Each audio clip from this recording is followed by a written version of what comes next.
So we're now under the process of lifting the engine.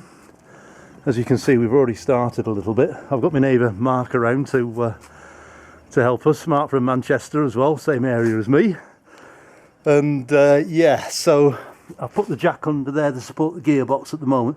Just waiting for the engine oil there to just stop dripping. Sorry, the engine oil, the gearbox oil. It's a little bit coming out. I've been warned of that anyway. Yeah, the engine mounts have been released, so we're slowly edging it forward and trying to release the gearbox. But, yeah, let's just edge it forward a little bit now and I'll get back to you. Okay. In there, I hope we've got enough height on the jack to clear the engine mount.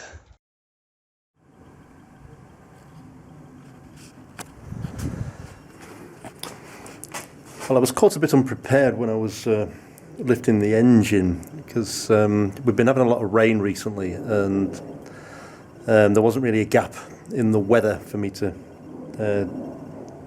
complete the job of actually removing the engine. So anyway, the other night we had a nice day, pretty much like it is today, and I called my neighbour and said, Mark, can you quickly come and help me remove the engine, because yeah, we had a bit of a gap in the weather. Fortunately, I didn't charge my camera batteries either, so I only got a little bit of video of lifting the engine. But here we are now. The engine is out of the car.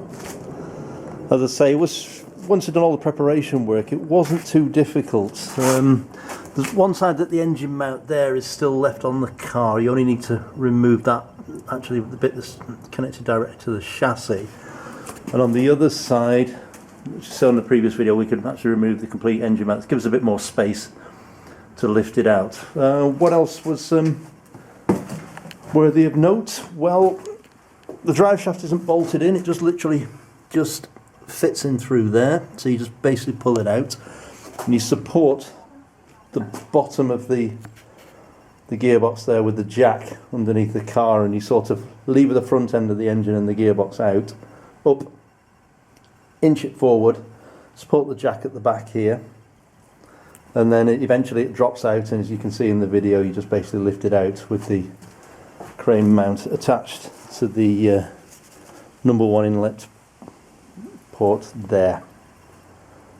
So, all happy, all good. The next job I'm going to tackle then now is I'm going to separate the engine and gearbox here, and have a look at the clutch, which is the main job for taking it out. Before I do some servicing work, I'm going to service things like change the cam belt. I might change the cam covers.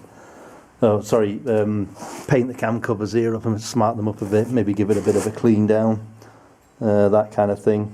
Yeah, that'll be the next stages of the project.